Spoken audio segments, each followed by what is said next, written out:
Florida, Congressman Byron Donalds. Congressman, no matter how they try to separate it, these comments sound just like Margaret Sanger, and that really gets to the heart of this question of life.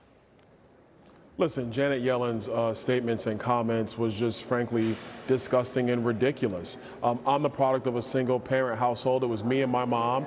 We were poor. She raised me. I'm the man I am today in part because of all of the sacrifices she made in her life.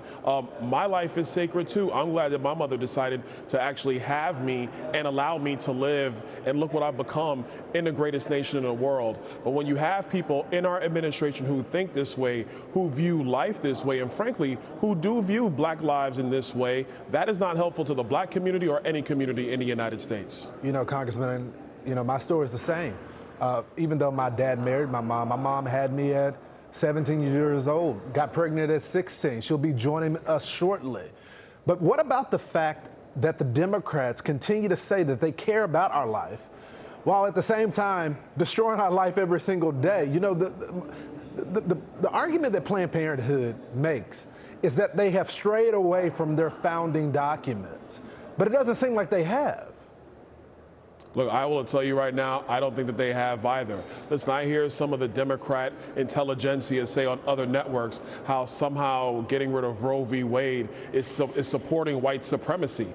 A completely ridiculous statement, because if you look at the data, 40% of all babies aborted in the United States are black babies, but black people are 12% of the population. Seems to me that if you are being supportive of quote-unquote white supremacy, then you are supportive of Planned Parenthood and the current abortion agenda in the United States. But if you want the black population to grow in the United States, you would actually be opposed to abortion. That's what the data says. And so I think where we're at right now in our country is we're finally having the political debate that the Supreme Court in 1973 stopped us from having. I think it's going to be healthy for the United States overall, because there are various opinions with respect to abortion. It's high time that the American people had a say, and what the Supreme Court looks poised to do is going to give the American people, all of the American people, a say with respect to the sanctity of life in the United States. So I'm just curious, Congressman, now we know the real agenda of the Democratic Party, the progressives here.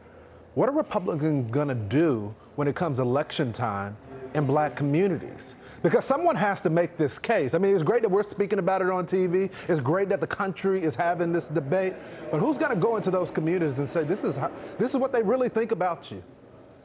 Well, look, I think we have a lot of candidates who are going to be making this pitch on the trail. Obviously, there's a hot Pennsylvania race going on right now for the next Republican nominee for the United States Senate in Pennsylvania. I believe there's a candidate there, Kathy Barnett, who will make that case in the general election in black communities throughout the state of Pennsylvania. But I agree with you on this, Lawrence. It is high time for Republicans, whether you're running for office or you're elected, to start making these legitimate, hard conversations with all sectors of our country. If we engage the black community and we have this conversation with them, there's a lot of black people who actually see the Republican point of view and choose to support Republicans. The time of just only looking at Republican voters and not looking at all voters is over. We have to be a much more broad party in terms of taking our values and our message to every sector of our country. And you've been doing it, Congressman. We appreciate you, Congressman Byron Donalds. Thanks so much for joining us on Cross Country. Hey, Sean Hannity here. Hey, click here to subscribe to Fox News YouTube page and catch our hottest interviews and most compelling analysis.